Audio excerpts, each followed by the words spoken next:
এই রক্তদান শিবির সেই বিচার পেল না, এই বিষয়ে কি বলবেন? দেখুন, বিচার পেল না না বিচার পেতে দেরি হচ্ছে সেটা প্রশ্ন। সিবিআইয়ের হাতে দায়িত্ব ছিল এটা সঠিক তদন্ত করে কোর্টকে সাবমিশন করা, কোর্ট তারপরে এটাকে ডিক্লেয়ার করবে কিভাবে শাস্তি দেওয়া যাবে না দেওয়া যাবে। কিন্তু দুর্ভাগ্যের বিষয় সিবিআই ব্যর্থ হয়েছে, অপদার্থ সিবিআই তার দায়িত্ব সে পালন করেনি। এবার কেন দায়িত্ব পালন করেনি? অর্থের বিনিময়ে চুপ করে গেল, না প্রশাসনিক কোনো বোঝাপড়া ছিল, না শাসক রাজনৈতিক দলের চাপ ছিল। এটা সিবিআই ক্লিয়ার করতে পারবে। এটার জন্য মনে হয় একটা ইনভেস্টিগেশন হওয়া দরকার। কেন 90 দিনের মধ্যে চার্জশিট দিল না সিবিআই?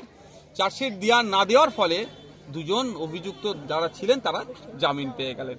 ব্যাপারটা হচ্ছে, যখন অ্যারেস্ট করেছিল টালা থানার দায়িত্ব ভারপ্রাপ্ত যিনি আছেন তাকে, সেই সময় সিবিআই যে অভিযোগগুলো এনেছিল যে লার্জার কনস্পিরেন্সির সাথে এরা যুক্ত আছে, আর তারপরে তাদের নামে চার্জশিট দিল না, কিছু তো একটা আছে।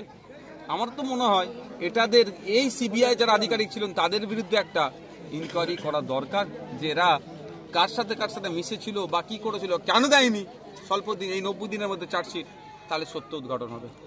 ভারতকে নিয়ে বাংলাদেশের যে সমস্ত নেতারা খুব মন্তব্য প্রকাশ করছে, এই বিষয়ে আপনি কি বলবেন? দেখুন, শুধু বাংলাদেশের নেতারা নয়, আমাদের দেশের নেতাদেরও তো অনেক ব্যর্থতা আছে। আমাদের দেশে অবাঞ্ছিত মন্তব্য অনেক করছে। ব্যাপারটা হচ্ছে, বাংলাদেশকে এই সুযোগে পাকিস্তান, চীন তো কন্ট্রোল নেওয়ার চেষ্টা করছে। বাংলাদেশেও যে সমস্ত ভারত বিরোধী যে সমস্ত শক্তিগুলো আছে, আমাদের দেশের অবাঞ্ছিত মন্তব্যগুলোকে তারা হাতিয়ার করে ওখানে কাজে লাগাচ্ছে। এখানে কিছু রাজনৈতিক নেতারা ফায়দা লুটার জন্য যে কাজগুলো করছে, দেশের জন্য ভবিষ্যতের ফিউচারের ক্ষতি হচ্ছে। আমাদের দেশের পতাকাকে অপমান করেছে, সেই জন্য ডেপুটি হাই কমিশনারে গেছিলাম, সেখানে যথেষ্ট বলে এসেছি, তারপরে বন্ধ হয়েছে।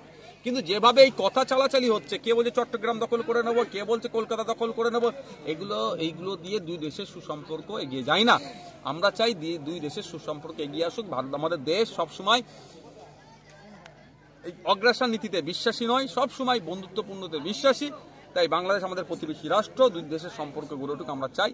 আর যারা ওই অবাঞ্ছিত মন্তব্য করছে তাদের ভাতভিত কিছুই নাই, এই সুযোগে তারা ভোট কাজে লাগাতে চাইছে। শেষ প্রশ্ন, কলকাতায় অস্ত্র পাওয়া যাচ্ছে, এই বিষয়ে কি?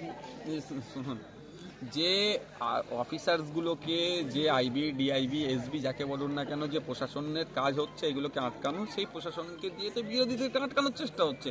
ফলে সাবজেক্ট ছেড়ে অবজেক্টের দিকে যাচ্ছে। যখন যে প্রশাসনের দরকার নাকা চেকিং এ, সেই সময় কি হচ্ছে, নওশাদ সিদ্দিকীকে চেকিং করা হচ্ছে।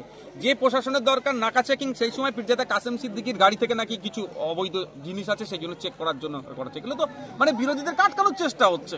ফলে কি, ওই সময় দুষ্কৃতীরা বেরিয়ে যাচ্ছে, ফলে কলকাতায় অস্ত্র আসছে। এই জন্য প্রশাসন ব্যর্থ।